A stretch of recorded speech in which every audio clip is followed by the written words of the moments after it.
From rising living costs and the need for economic stability to hopes for greater unity, Americans are looking for leaders who will address issues impacting their lives, be it jobs, affordable housing, or a desire for less divisive politics.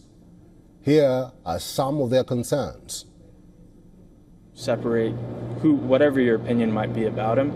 I think that his economic policy is very sound. I think that putting tariffs on nations that try to push their products into our country, it's a smart thing, because ultimately what it does is it promotes businesses to do business in America. As young people, we actually just want to see what the ideas are. Just better living, just like gas going down, or groceries going down, and rent going down, because rent's killing me big time. It is very divided, and I've seen a lot of that, but I also think that I've seen a lot of people who are realizing that there's more that unites them than they thought, and that,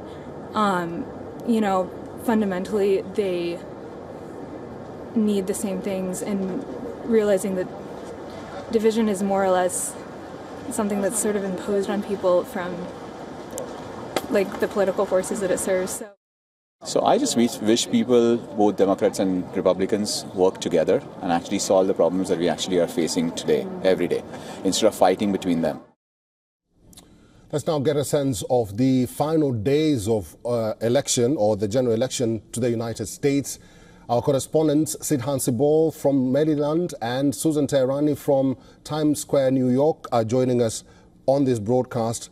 Good to see you both. Susan, let's talk about a poll that everyone is talking about right now. Kamala Harris has leapfrogged Donald Trump to take the lead near Election Day in Iowa, a state he won twice, even though Trump campaign team has rubbished the cells of polls. What do you gather from voters in Iowa?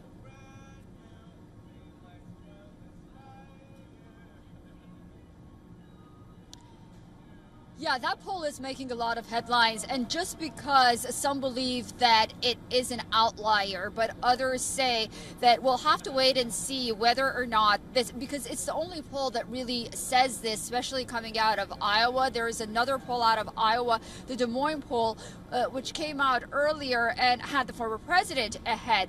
A lot of analysts are saying that that will be a huge surprise if Kamala Harris does take Iowa.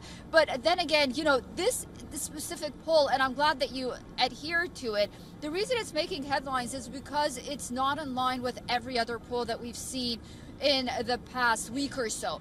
And because of this may be a litmus test not only for the election and what happens in Iowa, but also how reliable are polls at the end of the day. Remember, in 2022, there was this sort of hope, at least because of the polls, that there's going to be this red wave. And then back in 2020, the margins were a lot wider than we thought between former President Donald Trump and Joe Biden, which became president.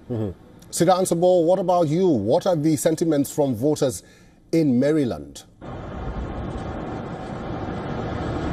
Well, Eric, Maryland has always been a blue state, and it is choosing to remain blue state. But what is something that's very clear is a very divided society. I've spoken to many people here on the ground, and so far I've been speaking to Indian American voters. In fact, Indian Americans have been a loyal supporter of the Democrats, of Kamala Harris, but they're not very happy with the Democrats, and they are shifting their loyalties to the Republicans, to Donald Trump, and they have been very concerned about immigration. That has been a big issue for the Indian American voters here in Maryland. Also, essentially, they see Kamala Harris as someone who has not been very vocal about her Indian heritage. She has been, of course, focusing on her African American heritage.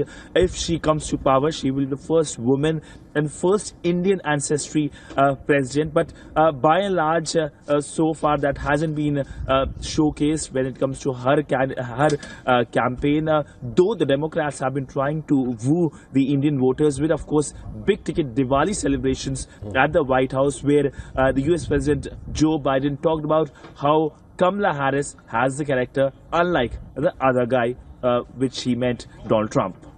Susan, coming back to you, we are now counting hours to the elections. What is the mood like, especially in the blue state of New York?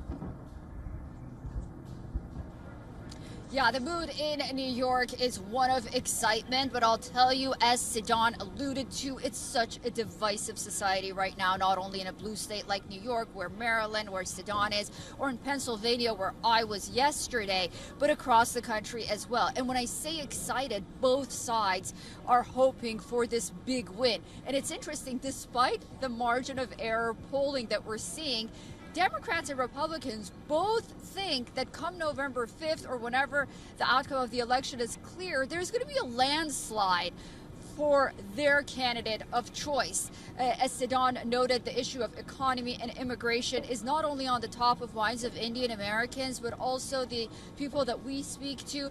But it's also interesting that when you talk to the younger generation, those issues are out the window. What I hear most is the war in Gaza, quote unquote genocide, is what a lot of them talked about, climate change, women's rights, and the issue of affordable housing. The younger generation, I think, are looking for changes in that. Whether or not they think that change is going to be brought by the former president, that's yet to be seen. All right, we'll have to leave it there. I've been talking to our correspondent, Susan Teherani, in New York and Sidan Sibol in Maryland. Thank you both.